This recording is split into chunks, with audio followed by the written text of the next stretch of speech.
छठ पूजा, जिसे सूर्य षष्ठी व्रत भी कहा जाता है, एक प्रमुख हिंदू त्योहार है जो विशेष रूप से बिहार, झारखंड, उत्तर प्रदेश और नेपाल के तराई क्षेत्रों में मनाया जाता है। इस पर्व में सूर्य देव और छठी मैया की पूजा की जाती है, जिन्हें शक्ति और ऊर्जा का स्रोत माना जाता है। इस व्रत की कथा कुछ इस प्रकार है। छठ पूजा की पौराणिक कथा। प्राचीन कथाओं के अनुसार जब पांडव जुए में अपना सारा राजपाट हार गए थे, तब द्रौपदी ने छठ व्रत रखा था। इसके प्रभाव से पांडवों को राजपाट वापस मिल गया और उनका कष्ट दूर हुआ। इस प्रकार माना जाता है कि छठ पूजा करने से व्यक्ति के सभी दुख और कष्ट दूर हो जाते हैं और उसकी सभी इच्छाएं पूरी होती हैं। एक अन्य कथा के अनुसार सूर्य देव की बहन छठी मैया हैं और उनकी पूजा करने से भक्तों को विशेष आशीर्वाद मिलता है।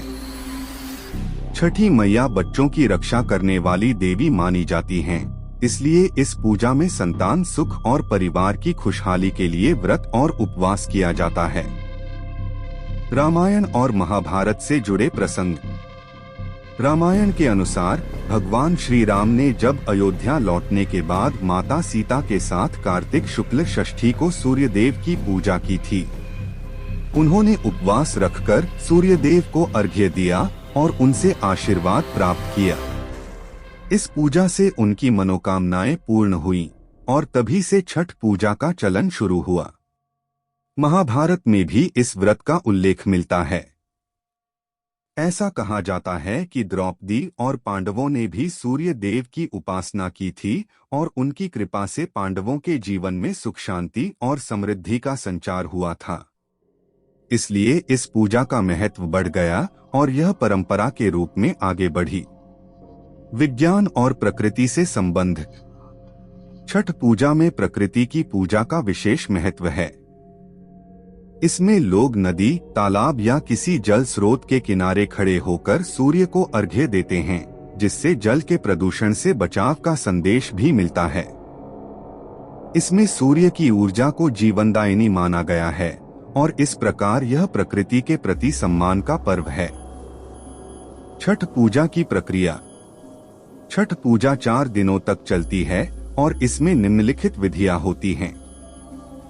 1. नहाए खाए। पहले दिन व्रती गंगा या किसी पवित्र नदी में स्नान करते हैं और शुद्ध भोजन ग्रहण करते हैं। 2. खरना। दूसरे दिन व्रती पूरे दिन उपवास रखते हैं और सूर्यास्त के बाद गुड़ की खीर और रोटी का प्रसाद बनाकर ग्रहण करते हैं। यह प्रसाद परिवार के अन्य सदस्यों में भी बांटा जाता है। 3. संध्या अर्घ्य। तीसरे दिन व्रती डूबते हुए सूर्य को अर्घ्य देते हैं।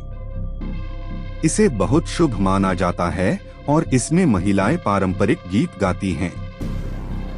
4. प्रातःकालीन अर्घ्य। चौथे और अंतिम दिन उगते हुए सूर्य को अर्घ्य देकर व्रत का समापन किया जाता है।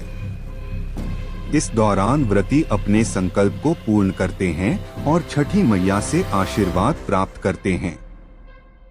इस प्रकार छठ पूजा की कथा और परंपरा बहुत ही प्राचीन और महत्वपूर्ण है। यह एक ऐसा पर्व है जो श्रद्धा, तपस्या और आत्मशुद्धि का प्रतीक है।